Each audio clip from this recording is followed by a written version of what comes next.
చెబితే దాన్ని వాస్తు అనుకున్నప్పుడు ఆ వాస్తు అందరికీ వర్తించేలా చెబితే తప్పేంటి? ఈ వాస్తు ఫలానా మతానికి సంబంధించింది అనేది లేదు కదా. ఇదంతా కూడా నిర్మాణ శాస్త్రం, శిల్పం ఉంటుంది. 64 కళల్లో ఇది కూడా ఒక విద్య.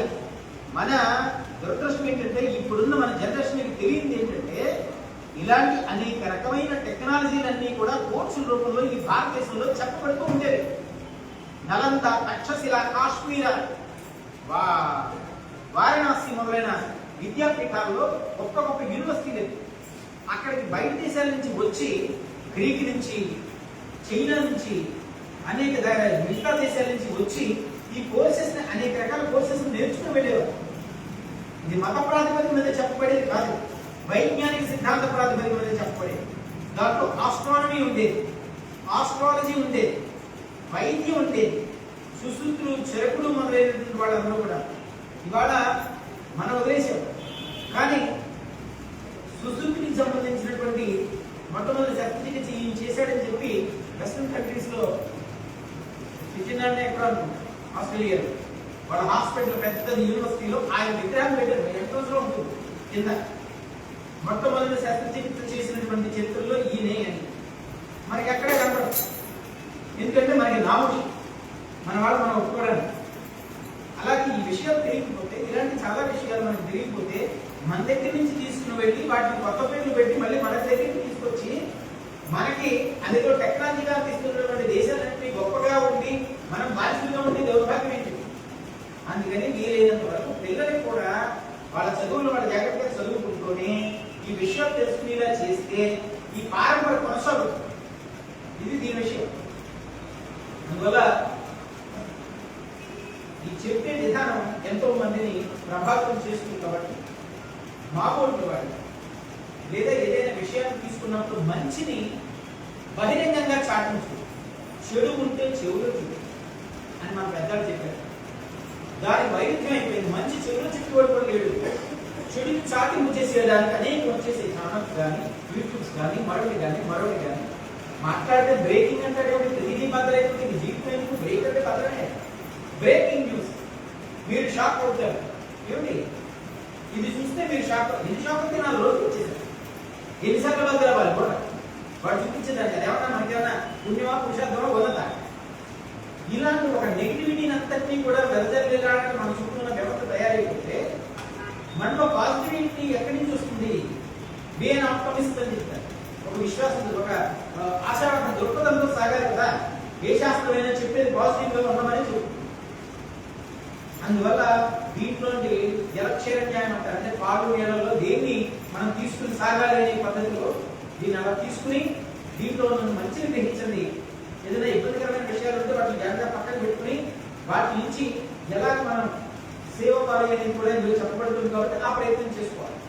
ఇది దీని విషయం. అలా ఈ కుంభరాశి వాళ్ళకి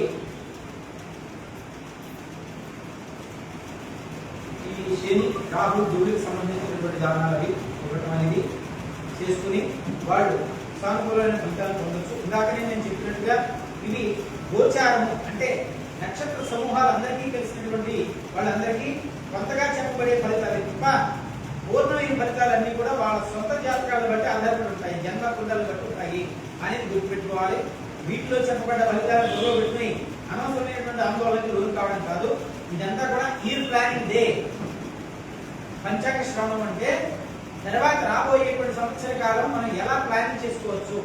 వర్షాలు ఎలా పడతాయి చెప్పండి, వర్షాలు ఎలా పడతాయి, ఎండలు ఎలా కాస్తాయి, ఏ ధాన్యాలు పడతాయి, ఏమేమి ఉంటాయి, అప్పుడు మనం ఏమి చేయొచ్చు, ఏ పంట వేసుకోవచ్చు, ఎలా ఉండొచ్చు, ఏం చేయొచ్చు. ఈ ఎవరు పుట్టిన ఈ 12 రాష్ట్రాల్లో ఉంటారు కాబట్టి ఏ రాశి వరకు జాగ్రత్తగా తీసుకుని మరింత మెరుగ్గా జీవించవచ్చు అని చెప్పడానికి వీలుగా చెప్పేదే ఈ పంచాంగ శ్రవణం తప్ప మనుషుల్ని ఆందోళన కలిగించడానికి కాదు. ఇక ప్రత్యేకించి మీనరాశి వారికి పూర్వాభాద్ర 4వ పాదం, ఉత్తరాభాద్ర 4 పాదాలు, రేవతి నక్షత్రం 4 పాదాలు కలిగినటువంటి రాశిగా మీనరాశి చెప్పారు. ఇది ఆదాయం 5, వ్యయం 5, రాజపూజ్యం 3, అవమానం 11 చెప్పబడింది. ఈ మీనరాశిలోనే షష్ఠ గ్రహపటం ఏర్పడింది. శని భగవానుడు ఆత్మస్థానంలో కూర్చున్నాడు. 2.5 సంవత్సరాలు గడిచి స్వయం స్థానంలోకి వచ్చాడు కాబట్టి ఈ మీన రాశి వాళ్ళు గురుడు కూడా వృషభాన్ని ఉద్యోగంలోకి వెళ్తాడు, నేషనల్ శుభం. మిథున తృతీయుడు కూడా కొంచెం ధనాన్ని వేయి తెస్తాడు. దగ్గర బంధువులతోటి కొద్దిగా స్పర్ధ వచ్చే అవకాశాలు ఉంటాయి, ఖర్చులు పెరుగుతాయి.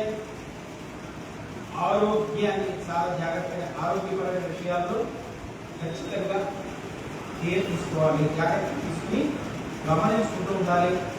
తగిన పనులు ఎంతవరకు అంతవరకు చూసుకోవడం, అనవసరమైన విషయాల్లో వెళ్లకుండా ఉండగలగడం, వీలైనంత సమయం కలిగినప్పుడు ఆధ్యాత్మికంగానూ దైవీపరమైన కార్యక్రమాల్లో కొంత సమయం స్పెండ్ చేయడం, మనసును వీలైనంత ప్రశాంతంగా ఉంచుకోవడం లాంటివి ఈ మీనరాశి వాడు ఈ సంవత్సరంలో తప్పనిసరిగా చేయదగిన పనులు.